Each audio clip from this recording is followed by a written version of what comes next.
횡단보도에서 죽고 싶지 않아. 우리가 지난해 6개월 동안 연재했던 보행꾼 콘텐츠의 제목입니다. 이 프로젝트는 기획자가 살고 있던 동네의 위험한 횡단보도 때문에 시작되었습니다. 바로 화면에 보이는 이 횡단보도입니다. 이 신호등 없는 횡단보도는 도시계획의 실패로 인해 20년 이상 이런 모습이 이어져 오고 있었습니다.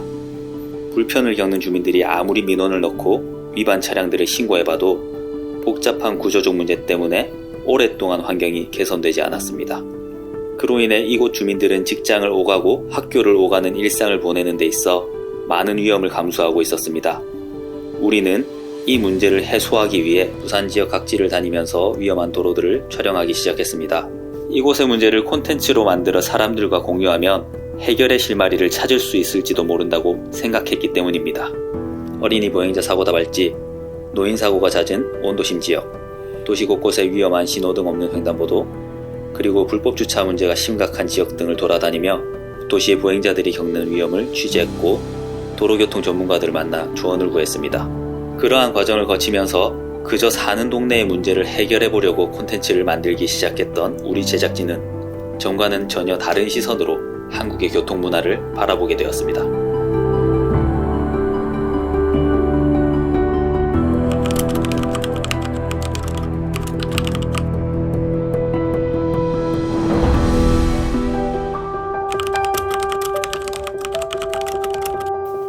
제가 촬영 일을 하다 보니까 좀 운전할 일이 많거든요. 근데 제가 작년에 횡단보도에서 죽고 싶지 않아라는 프로그램을 촬영하기 전까지는 운전자의 입장에서 생각만 하지 보행자의 입장이거나 그렇게 생각해 본 적은 거의 없었던 것 같아요. 그런데 한 번은 이제 서면에 신호등 없는 횡단보도를 촬영하러 갔는데 이 횡단보도가 있음에도 불구하고 차들이 거의 횡단보도를 점유하다시피 쌩쌩 달리고 있는 거예요. 횡단보도가 거의 일반인들도 지나가지 못할 정도로 차들이 많았는데 갑자기 이제 할머니 한 분이 폐지 실은 리어카를 끌고 나타나셨는데 그 횡단보도 앞에서 10분 동안 지나가지 못하고 안절부절하고 계셨어요. 제가 그 모습을 보고 안 되겠다 해서 카메라를 잠시 내려놓고 할머니를 도와서 잠깐 교통정리를 하고 차를 막고 할머니를 지나가게 해드린 적이 있었거든요. 그런 일을 제가 체감하지 못하고 있다가 이렇게 목격하게 되고 제가 촬영하게 되니까 이 보행권에 대한 인식 개선이 좀 필요하겠다 이런 생각을 좀 했었던 것 같아요.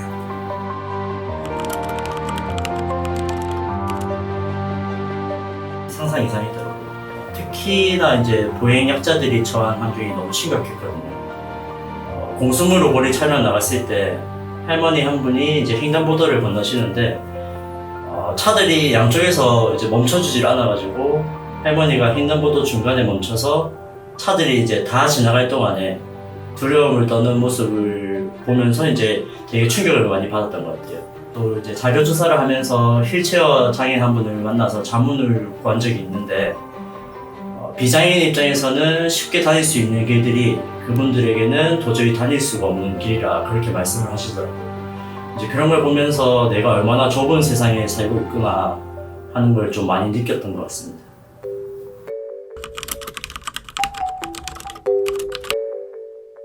현재 한국은 OECD에 가입된 38개 국가 중 시민이 길을 걷다가 사망할 확률이 가장 높은 나라입니다.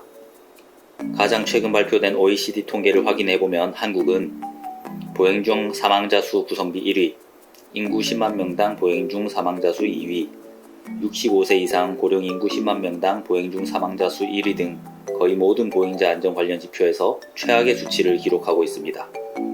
한국은 2010년대 중반 이후 정치, 사회, 경제, 문화 등 대부분의 분야에서 최소 중진국 이상의 반열에 올라섰습니다. 그런데 도대체 왜 교통 문화 그리고 보행권에 관해서는 이토록 발전이 더딘 걸까요?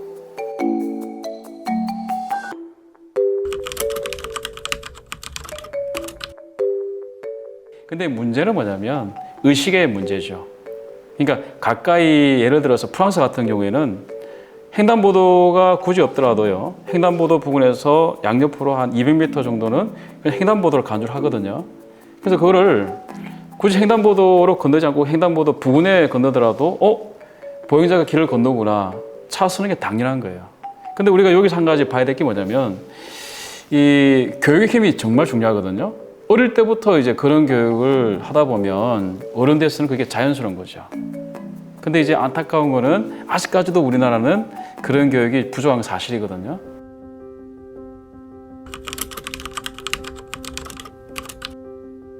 실제로 서유럽, 북유럽, 그리고 일본 등 보행권이 폭넓게 보장되고 있는 여러 교통문화 선진국들에는 보행로나 자전거 도로 등 보행자 권리를 위한 물리적 교통 인프라가 잘 마련되어 있습니다. 그러나 그것보다 더 중요한 것은 제도권 교육안에서 충실하게 교통문화에 대한 교육을 하고 있다는 겁니다. 특히 자전거 교통과 대중교통 이용률이 높고 자동차 의존도가 낮은 것으로 알려진 네덜란드의 경우 모든 어린이들이 학교에서 자전거 운전법을 배우고 있습니다.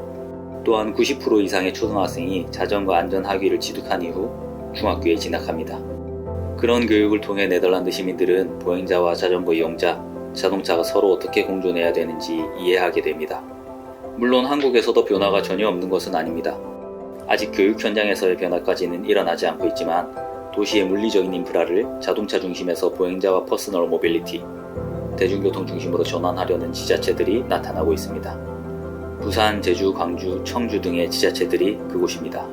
이 도시들은 2020년 재선에 성공한 프랑스 파리 이달고 시장의 공약이었던 15분 도시를 벤치마킹해 자율주행 시대를 먼저 대비하고 생활권 중심의 도시로 전환하려는 움직임을 보이고 있습니다.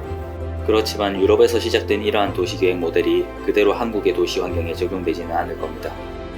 분명 한국의 도로 실정에 맞지 않는 부분들이 있을 것이기 때문입니다. 그러나 15분 도시 전환을 추진 중인 지자체들이 새로운 도시계획을 통해 작은 성과만이라도 거둘 수 있다면 한국 교통문화 혁신에 초석을 놓을 수 있을 것이라고 생각합니다. 그리고 이 변화를 계기로 한국의 도시들은 성장해내야 합니다. 최소한 일상을 보내기 위해 길을 걷던 보행자들이 어처구니 없게 비명 행사하지 않는 보행자가 안심할 수 있는 도시로 반드시 성장해내야 합니다.